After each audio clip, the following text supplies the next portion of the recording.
Assalamualaikum warahmatullahi wabarakatuh. Nama saya Muhammad Garon Nugroho dari kelas 11 IPA 1 absen 21. Kali ini saya akan mempresentasikan tentang bab 5 yang isinya mewaspadai ancaman terhadap kedudukan negara kesatuan Republik Indonesia. Yang pertama, A. Menelaah ancaman terhadap integrasi nasional. Dalam membangun integrasi nasional, bangsa Indonesia selalu dihadapkan pada ATHG, yaitu ancaman, tantangan, hambatan, dan gangguan. Ancaman bagi integrasi nasional tersebut datang dari luar maupun dalam negeri Indonesia sendiri dalam berbagai dimensi kehidupan, seperti ideologi, politik, ekonomi, sosial, budaya, serta pertahanan keamanan. Ancaman tersebut biasanya berupa ancaman militer dan non-militer. Ancaman di bidang ideologi. Bangsa Indonesia belum sepenuhnya terbebas dari pengaruh paham lainnya, sehingga pengaruh liberalisme saat ini kehidupan masyarakat Indonesia cenderung mengarah pada kehidupan liberal yang menekankan pada aspek kebebasan individual. Globalisasi ternyata mampu meyakinkan masyarakat Indonesia bahwa liberalisme dapat membawa manusia ke arah kemajuan dan kemakmuran. Akan tetapi pada umumnya pengaruh yang diambil justru yang bernilai negatif.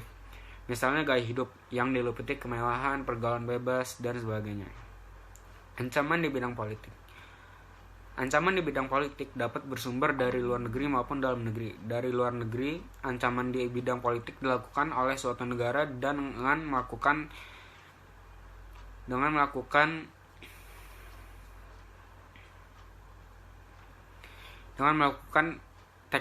tekanan politik terhadap Indonesia. Intimidasi, provokasi, atau blokade politik merupakan bentuk ancaman non-militer berdimensi politik yang seringkali digunakan oleh pihak-pihak lain untuk menekan negara lain. Ancaman yang berdimensi politik yang bersumber dari dalam negeri dapat berupa penggunaan kekuatan dalam bentuk pengarahan massa untuk menumbangkan pemerintah yang berkuasa. Bentuk lain digunakan adalah menggalang kekuatan politik untuk melemahkan kekuasaan pemerintahan. Selain itu, ancaman separatisme merupakan bentuk lain dari ancaman politik yang timbul dari dalam negeri. Yang ketiga, ancaman di bidang ekonomi. Globalisasi perekonomian di suatu pihak akan membuka peluang pasar produk dari dalam negeri ke pasar internasional secara kompetitif.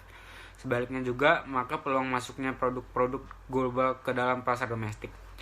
Hal tersebut tentu saja menjadi keuntungan juga menjadi ancaman bagi kedaulatan ekonomi suatu negara. Adapun pengaruh negatif globalisasi ekonomi yang dapat menjadi ancaman kedaulatan Indonesia, khususnya dalam bidang ekonomi, diantaranya sebagai berikut. Yang pertama, A. Indonesia akan dibanjiri oleh barang-barang dari luar negeri. Yang B. Cepat atau lambat perekonomian negara kita akan dikuasai oleh pihak asing. Dan yang C. Timbulnya kesenjangan sosial yang sangat tajam akibat dari adanya persaingan bebas. Yang keempat, ancaman di bidang sosial budaya. Ancaman yang berdimensi sosial budaya dapat dibedakan atas ancaman dari dalam dan ancaman dari luar. Ancaman dari dalam didorong oleh isu-isu kemiskinan, kebodohan, keterbelakangan, dan ketidakadilan. Isu tersebut menjadi titik pangkal timbulnya permasalahan seperti separatisme, terorisme, kekerasan, dan bencana akibat perbuatan manusia. Isu tersebut akan mengancam persatuan dan kesatuan bangsa, nasionalisme, dan patriotisme. Ancaman dari luar timbul sebagai akibat pengaruh negatif globalisasi, diantaranya sebagai berikut, yaitu munculnya gaya konsumtif yang selalu mengkonsumsi barang-barang luar negeri, munculnya hedonisme dan sikap individualisme, munculnya gejala westernisasi. Yang kelima, ancaman di bidang pertahanan dan keamanan. Ancaman militer adalah ancaman yang menggunakan kekuatan bersenjata dan terorganisasi yang dinilai mempunyai kemampuan membahayakan kedaulatan negara, keutuhan wilayah, dan keselamatan segenap bangsa. Ancaman militer dapat berupa agresi atau invasi, pelanggaran wilayah, pemberontakan bersenjata, sabotase, spionase, aksi teror bersenjata, dan ancaman keamanan laut dan udara. Gangguan keamanan di laut dan udara merupakan bentuk ancaman militer yang mengganggu stabilitas keamanan wilayah Indonesia. B. Strategi mengatasi berbagai ancaman terhadap Ipolexos Buddha Hankam dalam membangun integrasi nasional. 1. Strategi mengatasi ancaman di bidang ideologi dan politik. Untuk mencapai hal tersebut, bangsa Indonesia harus segera mewujudkan hal-hal sebagai berikut. A. Mengembangkan demokrasi politik, mengaktifkan masyarakat sipil dan dalam arena politik, mengadakan reformasi lembaga-lembaga politik agar menjalankan fungsi dan perannya secara baik dan benar, memperkuat kepercayaan rakyat dengan cara menegakkan pemerintahan yang bersih dan berwibawa, dan menegakkan supremasi hukum, memperkuat posisi Indonesia dalam kancah politik internasional. Yang kedua, strategi mengatasi ancaman di bidang ekonomi.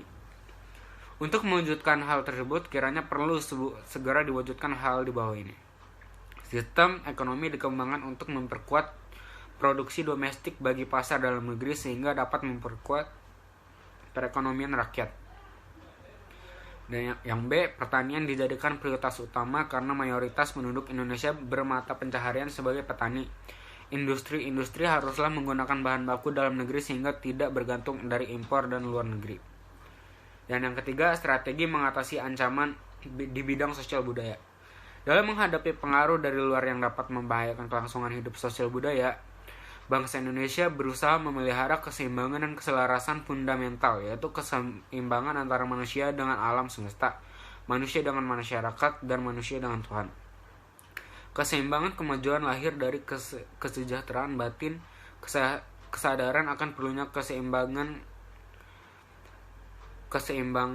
dan keserasian melahirkan toleransi yang tinggi sehingga dapat menjadi bangsa yang berbineka dan bertekad untuk selalu hidup bersatu. Dan yang keempat, strategi mengatasi ancaman di bidang pertahanan dan keamanan. Ancaman militer akan sangat berbahaya apabila tidak diatasi. Oleh karena itu harus ditetapkan strategi yang tepat untuk mengatasinya. UUD Negara Republik Indonesia tahun 1945 telah mengatur strategi pertahanan dan keamanan bangsa Indonesia dalam mengatasi ancaman militer tersebut. Pasal 30 ayat 1 sampai 5 UUD Negara Republik Indonesia tahun 1945. Sistem pertahanan dan keamanan yang bersifat semesta merupakan pilihan yang paling tepat bagi pertahanan Indonesia yang diselenggarakan dengan keyakinan pada kekuatan sendiri serta berdasarkan sistem pertahanan dan keamanan negara yang bersifat semesta bercirikan berikut. Yang pertama, kerakyatan, yaitu orientasi pertahanan dan keamanan negara diabdikan oleh dan untuk kepentingan seluruh rakyat. Yang B, kesemestaan, yaitu seluruh sumber daya nasional didaya gunakan bagi upaya pertahanan.